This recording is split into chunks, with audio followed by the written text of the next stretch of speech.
So this idea of a natural physical, or he calls it a physical boundary, I just feel like gotta be involved with this one. No? Maybe. To be honest, I wasn't paying attention. I just had an idea and I'm fing deep in it now. I should have stopped. Sorry.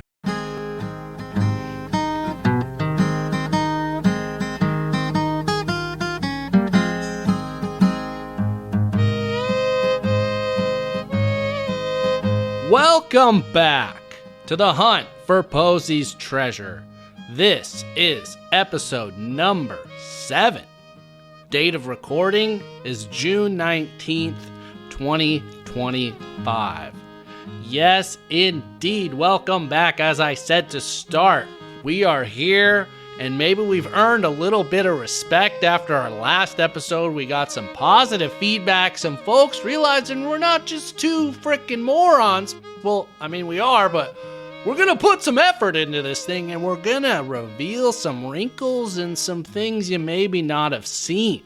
But with that in mind, this week didn't do a ton of digging, so it's really going to be focusing on some critical assumptions and some facts that we're kind of, putting in our little pocketbook. But before I share that, before we dive in to the heart of the meal, let's turn to my co-host, the Cowboy, and ask you, Cowboy, have you been traveling alongside Lewis and Clark? Have you been tracking down Sacagawea?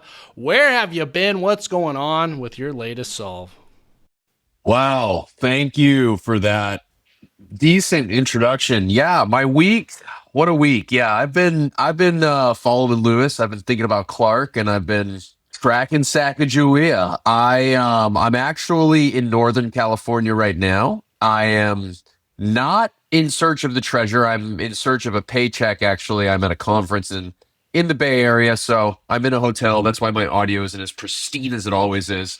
I'm on the 30th floor of a hotel, and there's 30-mile-an-hour winds, and the entire building is shaking in the wind. It's absolutely one of the most terrifying experiences. This might be my final, there at any moment here, if I just cut off, this hotel went down because it's so windy. So and that squeaking is my door frame. I don't know if you can hear that.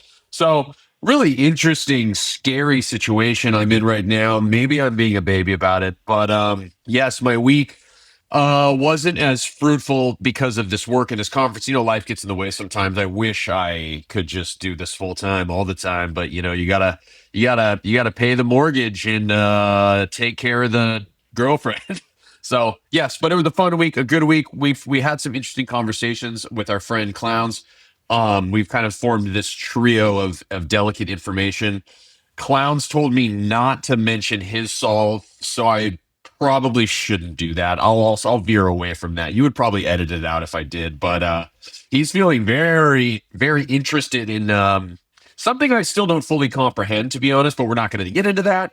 But yeah, interesting week. One thing I want to talk about that you probably have on the agenda, I've still never seen an agenda, but is this idea of what happens if public land gets purchased or converted. What does that mean for the treasure? I have a feeling you're going to want to talk about that. But I am still on the Montana train. I'm still just following the breadcrumbs from Lewis and Clark. We had an audience, a listener send a link to something that I was checking out that was very, very cool. Thank you so much for that. She was wonderful. But yeah, that's been my week. I know I'm kind of just beating around the bush, but I'm afraid this hotel is going to collapse. So I'm going to pass it back to you. Okay. Well, I mean, yes, you have to pay the bills. We talked about that from our opening episode. There's no such thing as a professional treasure hunter. That's the beauty of this thing we're all doing, this journey, this struggle, this adventure we're all part of. We're doing it in our free time. We got people chipping in from abroad, all ages, all walks of life. We love you. You're welcome here. We love the community we're building and that we're becoming a part of this story. We're writing our own chapter in the book of the Beyond the Map's Edge treasure hunt, requiem or whatever. I still don't know what the word requiem is, but I see it used a lot, so I'm throwing it in there. But to touch on, yes, you got you're way up in the sky. You got your eye in the sky. That's kind of where we're at with this episode. We're taking a bird's eye view of things, zooming out a little bit, and then maybe zooming back in a bit. I hadn't thought, though, in my agenda, which I painstakingly craft every week, I hadn't thought to discuss the public land sell-off, but I've just now added it, so we'll get to that later. Want to address one comment right off the bat too on episode 5 on YouTube. Man with no name commented, "Is this AI? No way these are two real people." I can't tell if that's a compliment or if he's being an a-hole, because yeah, I mean, we're such incredible people. Like how could two incredible people like this actually exist in this space that I'm sure he cares about, or she cares? Well, it's a man with no name, so I'm going to call him a he. But at the same time, I can't tell if this guy's a total jerk. Like, what the hell is that? How do you interpret that? I mean, you kind of explained, but like my question back to you is like, how do you interpret that positively as a compliment? Because he's like, oh man, dude, these guys are so incredible. Like, how are they real? You know? Like, we have such encyclopedic knowledge of all things and cultural, significance. We just tie it all together, I guess. Yeah, exactly. Thank you. Yeah, okay. So we appreciate the compliment, and we'll continue to do our best. Thank you. Yeah, thank you to all our commenters and emailers. As we've ended last week on a dramatic note, we had heard back from a gentleman who had reached out saying he knew where the treasure was. He was going to find it. I replied to share my appreciation for his follow-up.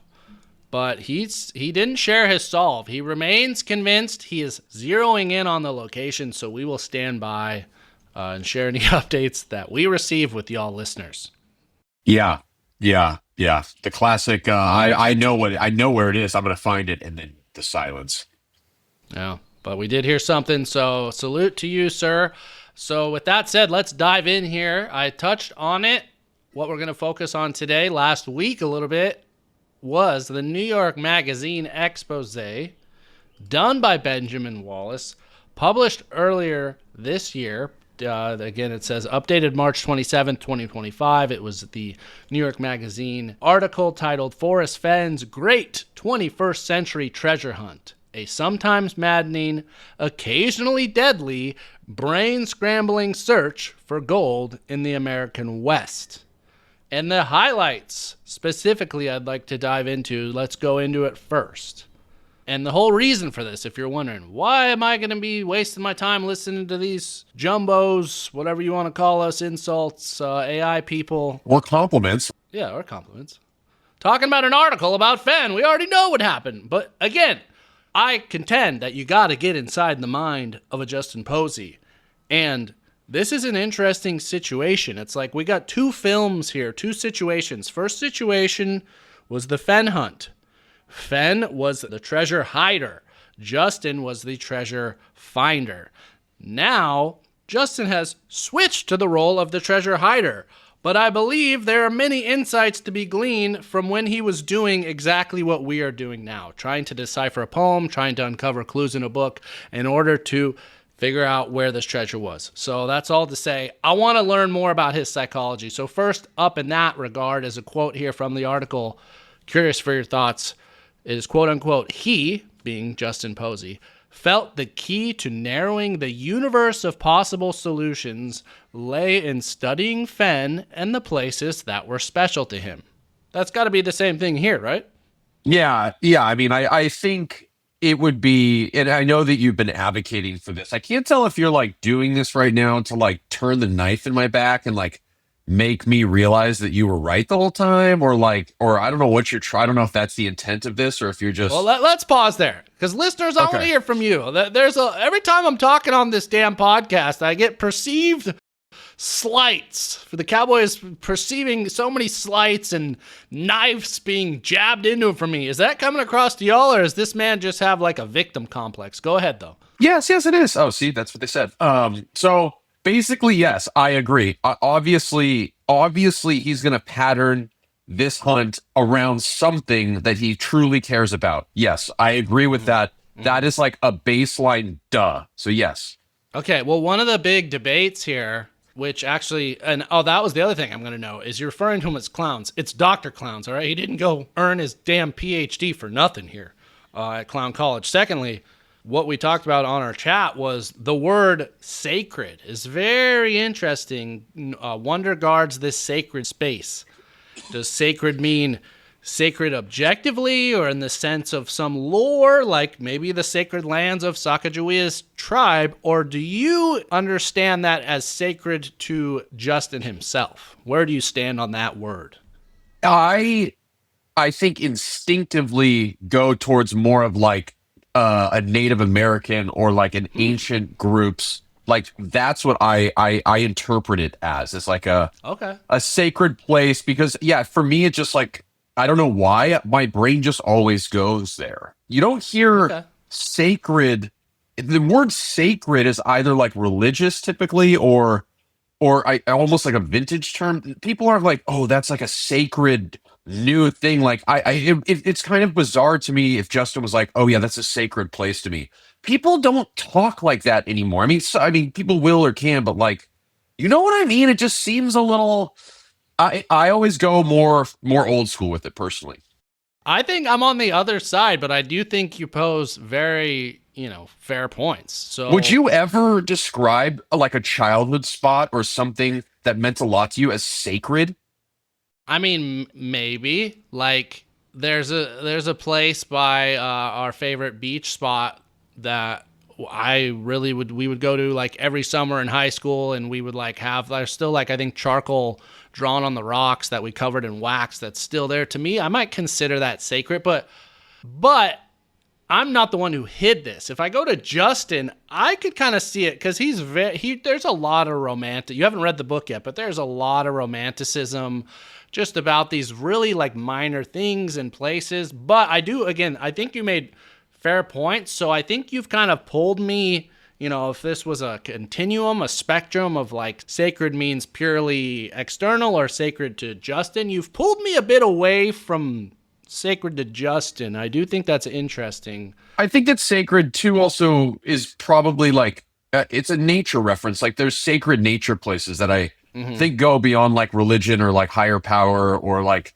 your own connection to the space. Like it could be a general term for like the Rockies. I mean, the Rocky Mountains are a sacred place. Like there's rivers and beautiful places that are just, you just consider them like sacred natural places. So I think it's too vague to narrow it down.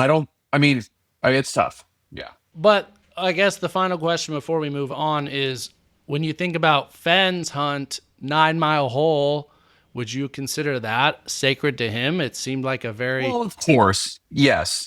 And I think, yeah, that's where I hear you. So that's where like the logic comes in. And I do agree with that. I was thinking more instinctively, but like, yes, you're right. I hear that for sure. And it wouldn't surprise me if that was the case because yes. No, it's muddy. And we want to hear from you listeners. How do you interpret this word? Do you think it's cut and dry or it's very open? I'm still, very open.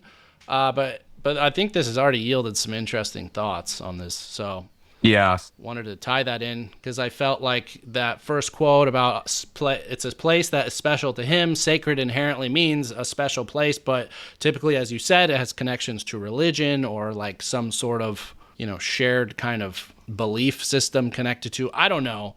We're going to move on, though, to the next aspect, which I think I mentioned it last episode, but the quote from the article is, he, Justin Posey, had spent almost no time searching in Colorado, which he felt had the lowest probability. And the quote here is, he says, mainly because Forrest has effectively never mentioned anything about it.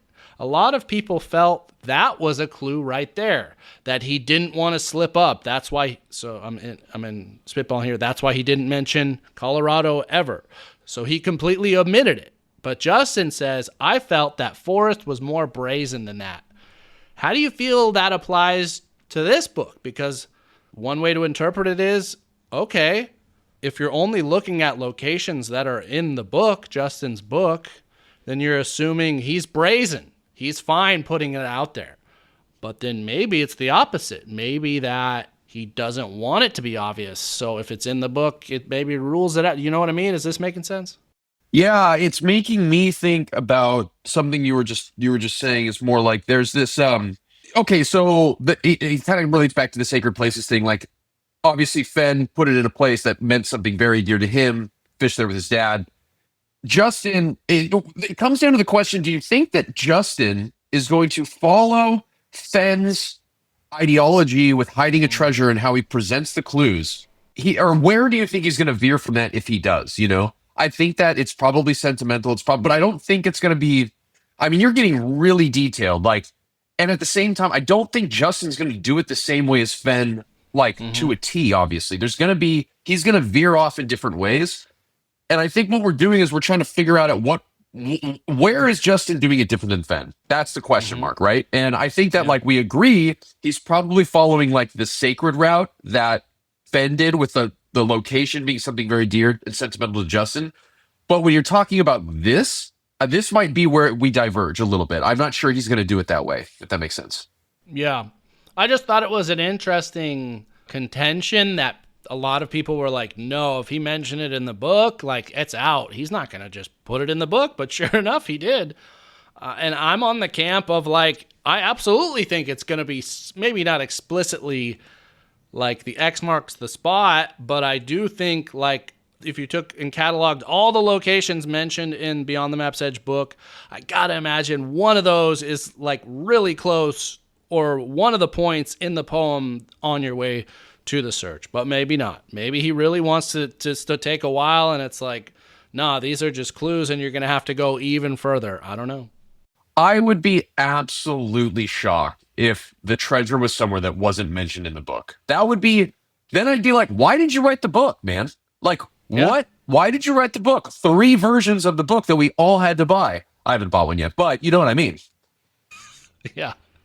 Okay, so there's that point. Then let's move on. We touched on this last week, but I want to see if you have any additional thoughts.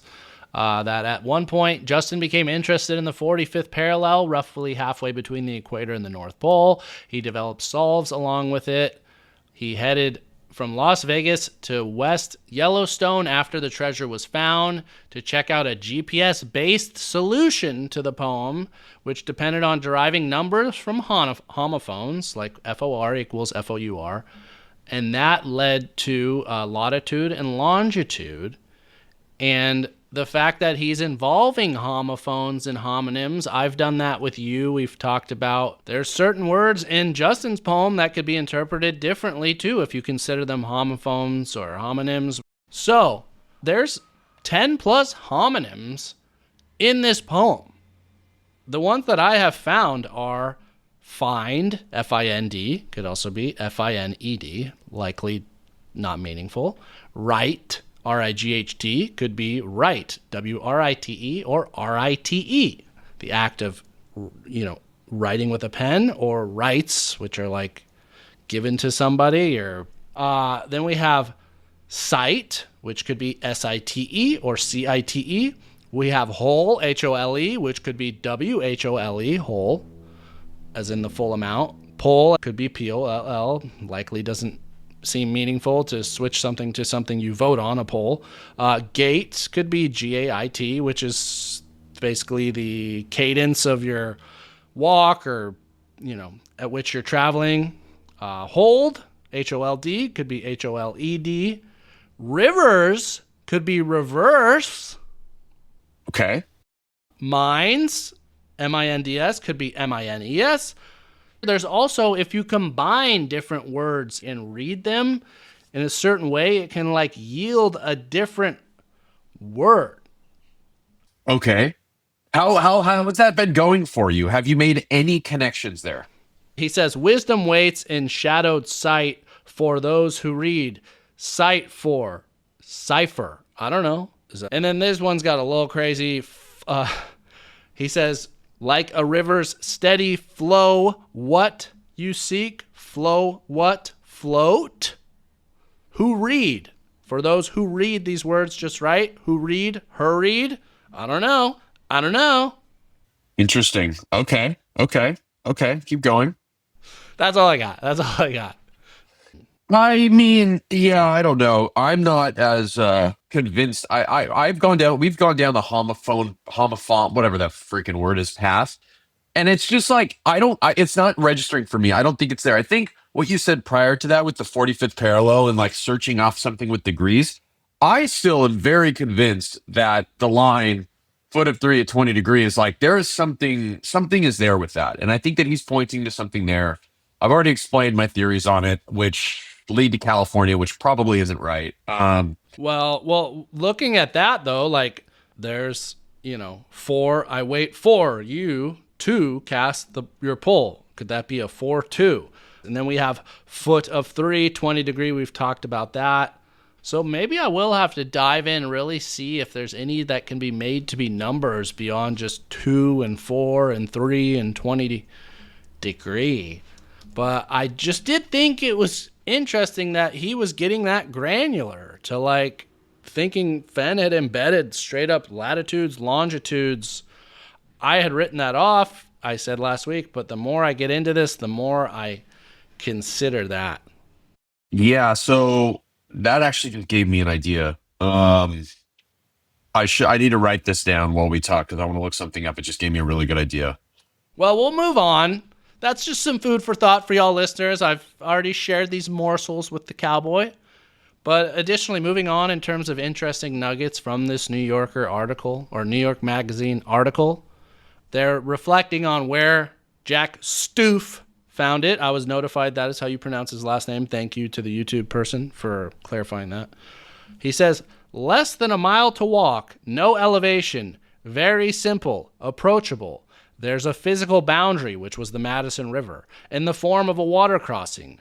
It's simple, but deters a lot of people. That lets you go from a populated area to a very private place pretty quickly. Now, why was that interesting?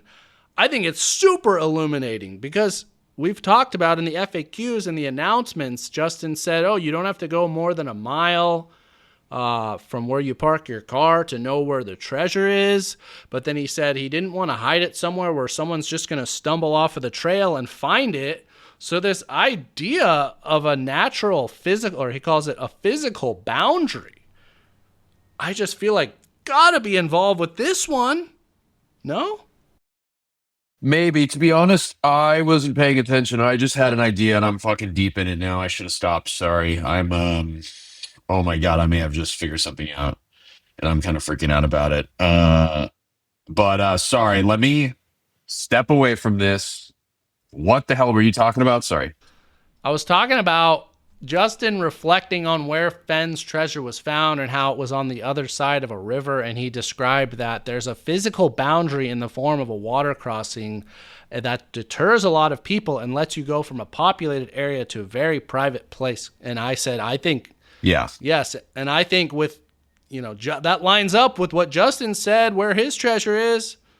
Yeah, but I mean, like, it's really good, I think, boots on the ground advice. And I think what'll be happening is you'll be standing there and you like see a river or like maybe it is like not a mountain, but like, there's like a path that's like tricky or something where it's like when you're like, is that what he meant? Could this be it? Like when you're actually doing it, I think it'll be like one of those like aha moments, but I'm not convinced that it's water specifically. Yes, I'm with you. Yeah. But go ahead. No, I'm just going to say I think it could be anything. I think it could be like even like a dense patch of trees or something that is just like a physical barrier that makes it harder. But most people wouldn't go in that direction, yeah. Yeah, I think exactly. And I think when I'm looking at solves and stuff, that's, to me, we've talked about other things in there. Like, yeah, maybe they're not super meaningful, but they could be like indicators that you're in the right way or you're potentially onto something. And I think if you find that, you find some sort of physical barrier like a river, a stream, a bridge, a dry riverbed, a little ravine, as you said, swath of trees that you kind of have to get through. I just think that idea of a physical barrier totally lends itself to this and the location of Justin's treasure based on how he's described it. We've already said it's, close, walkable. He said, you don't have to do anything dangerous, but obviously doesn't want somebody to just stumble upon it. And you're going to have unmistakable, verification that you found it. So clearly it's not like, you just look over there and then, oh shit, there it is. So. Yeah, I keep thinking about that. Like when you find the checkpoint, apparently you'll know you're in the place and it's like, oh my God, then what happens? You don't leave. And then, okay, so after they had basically, I guess, used that aforementioned solve that involved GPS-based solution, Justin, after the fact, felt embarrassed. he had tried to derive geographic coordinates from the poem before, but he always made the mistake of starting at the top. To arrive at the correct coordinates, he would have had to start at the words, quote, begin it, which were in the second stanza of Fenn's poem, and then wrap around to the top of the poem to get to the last. This touches on so many things we've talked about. Firstly being, he tried to derive geographic coordinates from the poem. So maybe there's geographic fucking coordinates we can derive from this poem. Secondly, though, I said it early on, like he said, the clues are in consecutive order, but in this case, it was like, yeah, you started in the middle and kind of wrapped around. Is that considered consecutive? Yeah, I think it is technically considered consecutive. I don't know. You're more of the language guy than I am. I think it is, but I don't know. Yeah, I don't know. It is interesting. It makes you, we've discussed like with certain stanzas in the poem, like kind of feeling disjointed and like it doesn't necessarily start. Or I also think it could be. I'm not convinced that it's not backwards either. Too, like we had talked about right off the top, like I'm reading it from bottom to top. Maybe that's how. I'm not convinced of that either. All I know is that there is a distinct break halfway through that poem, foot of 3 at 20 degree, where it's changing the rhyme structure. It's changing. There's a clear change, intentional change there, and I'm not sure if it's. I don't know. I'm not sure. There's like a Jenga. It's like a Jenga puzzle thing we're trying to put. I don't know. What do you think? Yeah, I mean, I think all of these ways in which Justin attempted to solve Fenn's poem, and again, it sounds like in which maybe it was solved. I still don't have a ton of clarity on like how did that break down, that whole homonym thing? What were the coordinates? Like somebody explained to me what they did. But that said, like the fact that that's how he was approaching it, that's how they were ultimately able to uncover things. I just think like those doors are now open for me in terms of how Justin would approach his hunt. That's my contention. Maybe y'all can disagree and think this is a whole crock of, nonsense, but I just felt like we've talked on other articles before, interviews he's given, but this was not among them. So I felt there were some juicy tidbits in there. Yeah. It's definitely something to like rack your brain on if you have time, for sure. All right, well, that is it for that expose. But to move on to additional topic on today's episode, I teed it up a little in my intro, is these critical assumptions. A lot of people that are doing this, you're going into this, you're making some choices about like how am I approaching this? We've talked about like assumptions of where it might be states-wise, but I want to talk about the poem itself, because I have some kind of firm feelings in terms of how I'm addressing this, and some of them actually relate to what we just talked about. So when it comes to this poem, for old Tron here, I got a critical assumption. I'm curious where you stand. I believe that the first stanza of this poem are not in any way like directions or clues in terms of where to search. Like if this is a blueprint for finding the treasure, I don't believe the first stanza is instructions in terms of like step by steps. I think it is more of instructions on how to read the poem. Thoughts on that? Yeah, like so basically, can you find what lives in time, flowing through each measured rhyme, wisdom waits in shadowed sight for those who read these words just right. Yeah, that's not locational. It's like the setup for it's foreplay. It wants to show you the way, That's where I'm at. And you might say, well, why? And there's a few reasons. Firstly, there's no actual imperative statements in this opening stanza. They're not actually ever instructing you, the reader, to do anything. Can you find what lives in time flowing through each measured rhyme is simply a question. And wisdom waits in shadowed sight for those who read these words just right is simply a statement. It's just a declarative statement, not an imperative thing, which is directional to, it's a second person, you're speaking directly to someone. Whereas we go to the second stanza, we have walk near water, silent flight. That is instructions. Round the bend.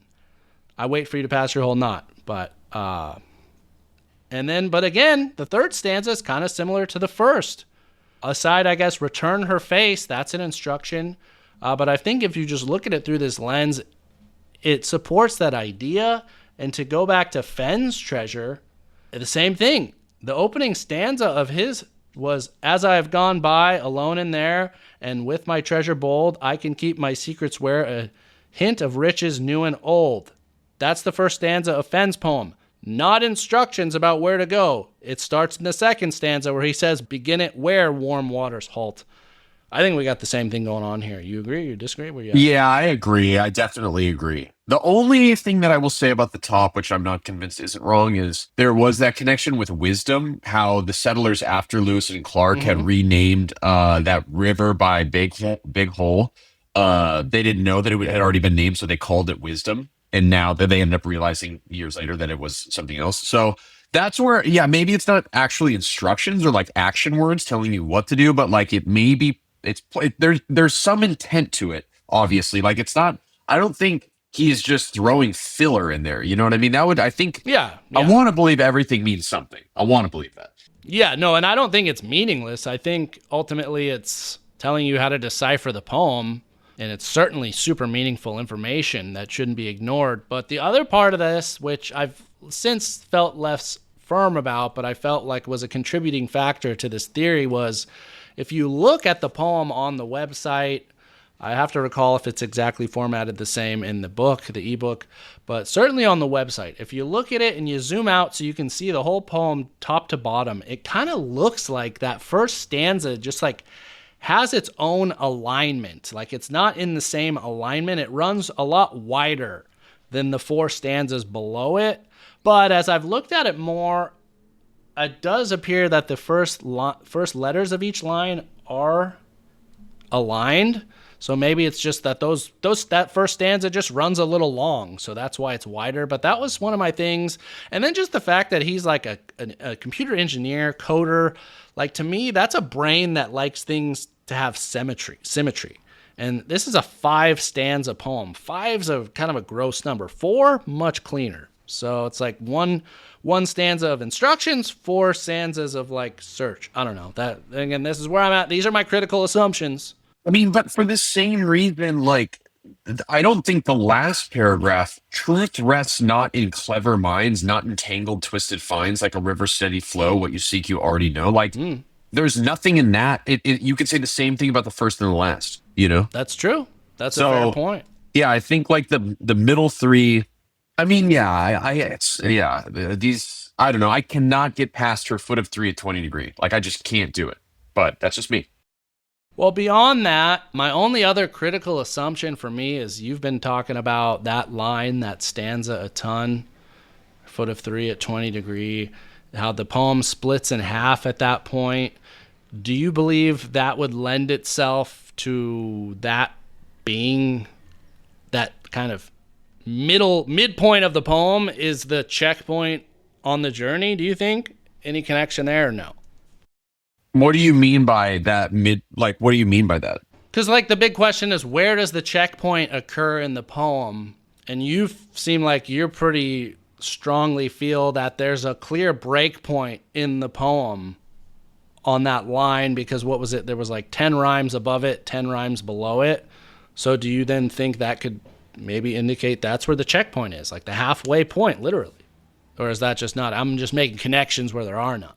Yeah, I don't know. I'm not sure. I don't think the checkpoint is in the poem, personally. I think the checkpoint is like, if you're starting to understand this and you're in the right place, the checkpoint's there. I don't think it explicitly like brings you to the checkpoint, or I just don't believe that with this poem. So I don't think that her foot of 320 degrees has anything to do with the checkpoint. But I think that it does have something to do with, like we had talked about, Justin looking at lat longs and degrees and like as a starting spot.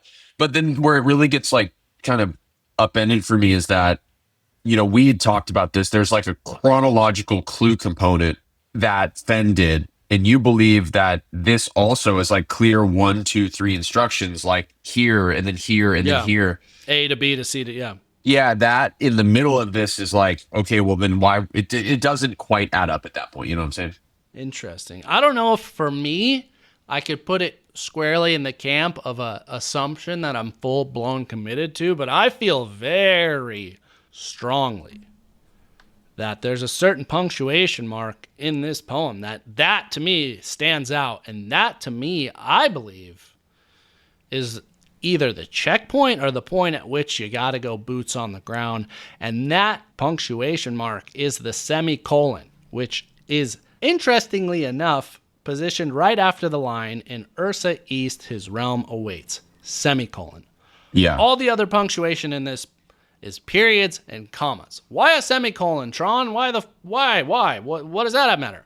A semicolon is a checkpoint, the way it functions in terms of grammatical function.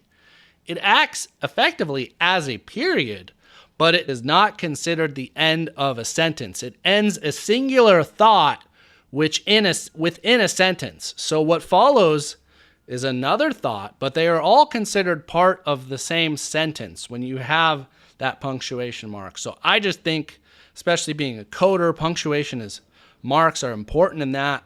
This has to be there for a reason, and the reason I've kind of committed to is, like I said, it's a check mark or like that's the boots on the ground mark. Thoughts? Yeah, it would be interesting if that's interesting. Yeah, like that's where the checkpoint is. Like you follow as hope surges clear and bright, walk near water silent flight, round the bend past the hole. I wait for you to cast your pole, and Ursa East his realm awaits. That should get you to a pretty specific area. That is, and then ideally like where you would see this checkpoint. And then at that point, you're like, oh shit, I'm close. And then it's from there, it's his bride stands guard at ancient gates, her foot of 3 at 20-degree, return her face to find the place, double arcs and grand. Well, that's like the detailed instructions step by step that takes you exactly to where it is. That's kind of what you're proposing. Yeah. I love it. All right, so where is it? I don't know, but we're still looking. We're still trying. And those are kind of my critical assumptions that I had written down for this episode. But those are, as I'm operating through this poem, those are kind of in the back of my mind, what I'm assuming, what I'm looking for, what I'm hoping, my little blocks can line up to matching those kinds of things. But again, always open to alternate points of view, challenges, pushback, holes you could poke in this. If anyone knows coding, like, can you explain maybe the significance? Do you use semicolons in that versus periods versus commas? Do they function differently in writing code? Well, so I looked that up, by the way. In programming, a semicolon primarily is used to mark the end of a statement or to separate multiple statements on a single line. It acts as a delimiter, indicating to the compiler or interpreter where one instruction ends and the next begins, especially in languages that are not sensitive to white space or indentation for statement separation, if that makes sense. So basically, it's a separator. It stops a thought and allows you to do the next thought all in the same line in a way. There we go. So interesting. Yeah, it is. It's really interesting that you point that out. I do find it. The other interesting grammatical switch in this is the hyphens that come in the first and the last. Yes, hyphens. Yes. I don't know if I have an explanation yet, but I'm with you. I think those are intentional. They're meaningful. Yeah, like it doesn't make sense. You don't need those there. It could so simply be a comma, so simply. Yeah. So I'm not sure exactly what they mean either, but. Well, we'll have to ruminate on that, let it resonate in our minds, ramble around, Russell, see what y'all think. Maybe we can make something out of it. We're still just feeling our way up this, this bride or whatever, this treasure. So final topic before we close out this episode, which was posed by yours truly, or not yours truly, but which was posed by the Cowboy. That is the public land potentially sell-off impacting this hunt. Now, we're not going to wade too much into current events, that stuff, but this is tangible shit that's happening, or potentially could be happening in the near future. So for those who don't know, there's currently a budget making its way through the House of Representatives and Senate, and included, or the reconciliation bill, I believe it is, and included in that would be the sale of public lands, more than 250 million acres of public lands. And if you look at a map of where those public lands would be potentially sold, ironically enough, it looks like Justin's map. It is purely in the American West. Now, we have no way of knowing if the place where the treasure is potentially on this list, but you gotta assume, don't you think that's a possibility? And if so, like, What could this mean for our hunt, Cowboy?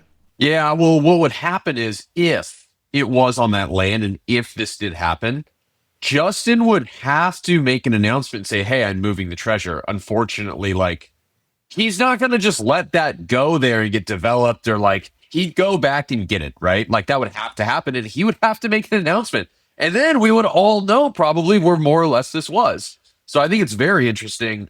Yeah, I don't know. I think depending on, I mean, I'm sure if it is in the proposed areas, Justin, I'm sure, is like sweating bullets right now, or he's paying attention, or he knows what's going on. Yeah.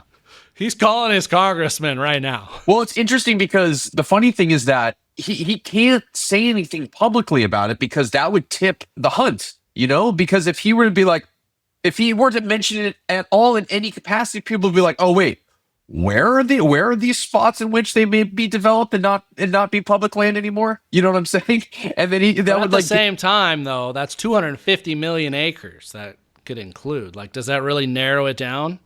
I mean, it by definition does, I think. Yeah. Like, but I just don't. I don't know. I'm not sure. Yeah, but I don't know. It's interesting. It'd be interesting to see how this goes. Well, it was posted about on Reddit, which salute to the Redditors out there. They're asking the good questions. They're keeping things timely. And the top response was basically they cited the legal section of Justin's website where he spells it out that like it's legally accessible at the time of abandonment, but participants are solely responsible for determining current access rights and obtaining any required permits or permission. Land status and access rights may change over time. So obviously he's aware of it being possible. Yeah. But this isn't something I imagine he anticipated like happening within the less than a year after hiding this. This is an unprecedented amount of public land sell-off, like the likes of which has never happened, I believe, in the history of our country. So we'll stay tuned. But, well, I thought I had seen some comments stating basically what we're talking about. Like, yeah, okay, maybe he anticipated it, but if it is indeed sold and becomes private property, then who owns the treasure? It still can get legally messy. So we'll have to stay tuned. We'll see what happens. We'll keep you all abreast with any updates. But where are you all falling? If you haven't subscribed to this podcast, why not? Please do that now. If you haven't subscribed to our YouTube, why haven't you done that? But that's really my final question for this episode as we wrap up today. No questions, just, I guess, more questions being asked of our answers. Where are you headed next, though, Cowboy? What's the next step on your journey here to finding this thing? I just was going down this rabbit hole that was completely distracting me throughout the entire recording of this, and it has to do with the degrees, finding something. I may have found something, and I'll share it next week. Before I look like a total jackass, I want to make sure that I'm not a crazy person and I have an idea for something. It has to do with lat longs. It has to do with the 45th parallel. I'm still in Montana. The other thing that's upcoming too, by the way, isn't Justin going to go do his like book signing or something in Dillon, Montana soon? Yes, I believe it's 2 days after the date of this recording, or a day after this is going to be going live, the 21st of June. Again, if you're taking part, let us know. We'll have any follow-ups if there's any little Easter eggs or tidbits or nuggets of information that emerge from that. But yeah, they're expecting potentially thousands of people are going to be attending this book signing. Really? Interesting. Yeah. Wow.